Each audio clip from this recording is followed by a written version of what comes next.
Welcome back to another video. This one's about KvCore, and we have a whole series on KvCore. So there's somewhere a playlist on the channel that you can check it out. But with KvCore, there's a whole bunch of features. This video is specifically going to be talking about the behavioral automations. So if you go to marketing and you see this page and you click on behavioral automation, what happens is the system is set up to help react to certain activities that the consumers do on our KvCore website. And what's pretty awesome about that is, if you think about it, it helps you kind of nurture some of the clients over time. So, first things first, let's dive right in. You get to figure out statuses this gets turned on for or turned off for. So, if you have someone in contract, you don't want them getting automated messages from the system when they do a few things because they might be like, "What are you doing? We're in contract already," but they still might be browsing, which they shouldn't. But anyways, if they are, it doesn't matter. Let's turn it off for contract clients. It's up to you. If you have a client that you consider a client because they've met certain criteria, like they showed you their pre-approval or got pre-approval with your lender, where they're not just like an active lead, you could turn that off if you don't want the system hitting them up.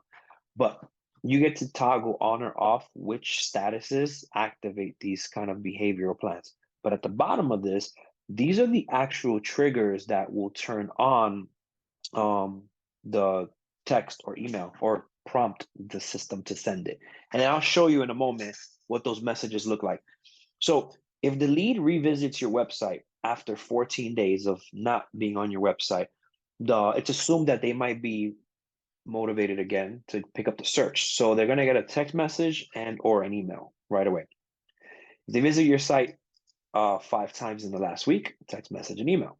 5 properties are viewed in the last day, text message and email.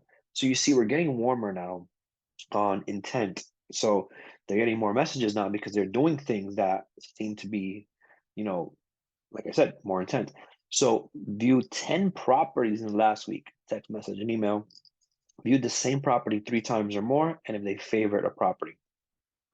So you get to decide what these messages look like when you click on preview or edit. And the system's going to default the same thing for everybody. So at our brokerage, we have like 90,000 agents. So I can't leave this the way that it came by default because there's probably more agents in my area. And if a client is getting like multiple, if they're in multiple databases, which a lot of clients are because they're like all over the internet, they might be getting the same messages from other people and they might think of like a robot each time. So if you go here, you edit your message, you can basically change it to whatever you want to so that it kind of sounds like you. Now, the goal of the CRM is to put as many people as possible in here so, it keeps growing. So I say every 6 months or so, you should go in and edit these messages because those clients that are going to be in the CRM for like a year or two before they buy something, you kind of want them to get different messages at some point because they're going to catch on to it being a robot at some point if they keep getting that same message every time they go back on your site after 14 days. So you want to maybe set a reminder every 6 months to update these messages, spend like an hour or two just revamping all of these. And then another thing is we also have behavioral texts and emails for birthdays and anniversary of purchase.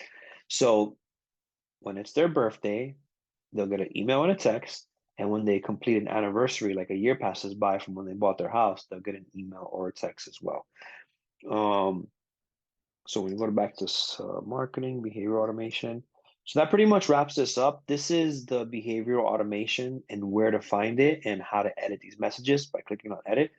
Um, if this helps, if this was helpful, let me know. Or if you want to do like a one-on-one, a Zoom or something to kind of like dive in deeper, we can do that as well. We can run some scenarios of some sample messages that our team uses to, convert leads at a high level. That's pretty much it for this video. I will see you on the next one.